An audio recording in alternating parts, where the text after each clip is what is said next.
ఆశ్చర్యకరమైన బైబిల్ పాఠముగా సమూయేలు 2వ గ్రంథము 1వ అధ్యాయం చదువుకుందాము. దావీదు అమాలేకీయులను హతము చేసి తిరిగి వచ్చాను. సౌలు మృతి నొందిన తర్వాత అతడు సిక్లగులో 2 దినములుండెను. 3వ దినమున బట్టలు చింపుకొని తల మీద బుగ్గి పోసుకొనిన ఒకడు సౌలునొద్దనున్న దండులో నుండి వచ్చెను. అతడు దావీదును దర్శించి నేలను సాగిలపడి నమస్కారం చేయగా, దావీదు, నీవెక్కడ నుండి వచ్చితివని అడిగాను. అందుకు వాడు, ఇశ్రాయేలీల సైన్యములో నుండి నేను తప్పించుకొని వచ్చితినెను. జరిగిన సంగతులేవో నాతో చెప్పుమని దావీదు సెలవీయగా, వాడు, జనులు యుద్ధమందు నిలవలేక పారిపోయిరి, అనేకులు పడి చచ్చిరి, సౌలును అతని కుమారుడైన యోనాతానును మరణమైరి అనెను. సౌలును అతని కుమారుడైన యోనాతానును మరణమైరని నీకెలాగూ తెలిసినది అని దావీదు వానిని అడగగా, వాడిట్లనెను, గిల్బోవ పర్వతమునకు నేను అకస్మాత్తుగా వచ్చినప్పుడు సౌలు తన ఈట మీద ఆనుకొని ఉండెను. అతడు రథములను రౌతులను తనను వెనువెంట తగులుచుండుట చూచి వెనుక తిరిగి నన్ను కనుగొని పిలిచెను. అందుకు, చిత్తము నా ఏలినవాడా అని నేనంటిని. నీవెవడవని అతడు నన్నడగగా, నేను అమాలేకుడనని చెప్పితిని. అతడు, నా ప్రాణము ఇంకా నాలో ఉన్నది గాని తలత్రిప్పు చేత నేను బహుబాధపడుచున్నాను. నీవు నా దగ్గర నిలవబడి నన్ను చంపుమని సెలవీయగా, ఈలాగు పడిన తరువాత అతడు బ్రతుకడని నేను నిశ్చయించుకొని అతని దగ్గర నిలిచి అతన్ని చంపితిని. తరువాత అతని తల మీద నున్న కిరీటమును హస్త కంకణములను తీసుకొని నా ఏలినవాడవైన నీ యొద్దకు వాటిని తెచ్చి ఉన్నాను అనెను. దావీదు ఆ వార్త విని తన వస్త్రములు చింపుకొనెను. అతని యొద్ద నున్న వారందరూ అలాగున చేసి సౌలును యోనాతానును యెహోవా జనులను ఇశ్రాయేలు ఇంటివారును యుద్ధములో కూలిరని వారిని గూర్చి దుఃఖపడుచు ఏడ్చుచు సాయంత్రము వరకు ఉపవాసం ఉండిరి.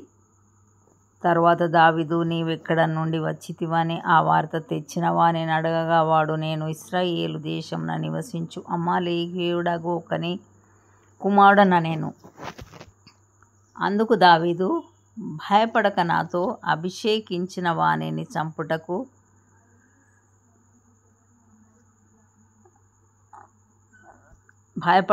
యెహోవా అభిషేకించిన వానిని చంపుటకు నీవేళ అతని మీద చెయ్యి ఎత్తితివి? యెహోవా అభిషేకించిన వానిని నేను చంపితినని నీవు చెప్పితివే.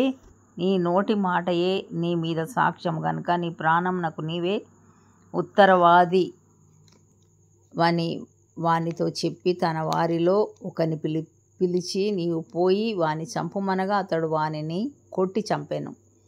యూదా వారికి అభ్యాసము చేయవలెనని దావీదు సౌలును గూర్చియు అతని కుమారుడైన యోనాతానును గూర్చియు ధనుర్గీతం ఒకటి చేసి దానిని బట్టి విలాపము సలిపెను. అది యాషారు గ్రంథమందు లిఖింపబడి ఉన్నది. ఎట్లనగా, ఇశ్రాయేలు నీకు భూషణమగువారు నీ ఉన్నత స్థలముల మీద హతులైరి. ఆహాహా, బలాఢ్యులు పడిపోయిరి. ఫిలిస్తీయుల కుమార్తెలు సంతోషింపకుండునట్లు సున్నతి లేని వారి కుమార్తెలు